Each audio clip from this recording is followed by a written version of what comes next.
আমি অনেক টেনশনে ছিলাম, এত টেনশন যে বারবার এরকম একটা ঝামেলা ছিল।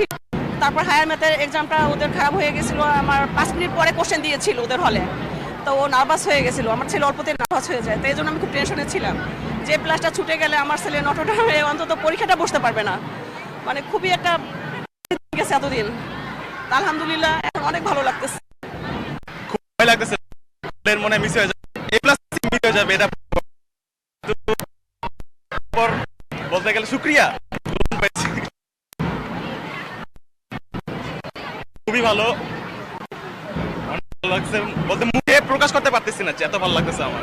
জি আলহামদুলিল্লাহ, আমরা চিন্তায় ছিলাম, রেজাল্টটা বারবার পিছাচ্ছিল, আমরা বিভিন্ন দুশ্চিন্তা ছিলাম, ফেসবুকে বিভিন্ন ধরনের খারাপ নিউজ আসতেছিল, আমরা অনেক চিন্তায় ছিলাম, সারা রাত আমরা ঘুমাই নেই। তো এখন রেজাল্টটা পাইছি আমরা আলহামদুলিল্লাহ। স্কুলের শিক্ষকদের ধন্যবাদ জানাই, আমার ছেলের অধ্যবসায় ধন্যবাদ, আর মাও অনেক কষ্ট করছে ওরে নিয়ে, সবাইকে ধন্যবাদ জানাই। বাংলা কিউআর যেখানে নগদ পেমেন্ট সেখানে। সারা দেশে 10 লাখেরও বেশি মার্চেন্টে নগদে পেমেন্ট করুন খুব সহজে। করেনি ওদের জন্য বলা থাকবে যে তোমরা মন খারাপ করবে না, সামনে ভালোভাবে ট্রাই করো, গোল্ডেন এ প্লাসই সবটা জীবনের, সামনে আরো সময় আছে, নেক্সট 2 বছর আছে ইন্টারমিডিয়েট রেজাল্ট, ইনশাআল্লাহ অবশ্যই ভালো করবে। গোল্ডেন এ প্লাস না পেয়েও অনেক বাচ্চারা অনেক ভালো করে, অনেক ভালো জায়গায় অনেক কিছু করে, হতাশ হওয়ার কিছু নাই, চেষ্টা করো, ইনশাআল্লাহ ভালো হবে।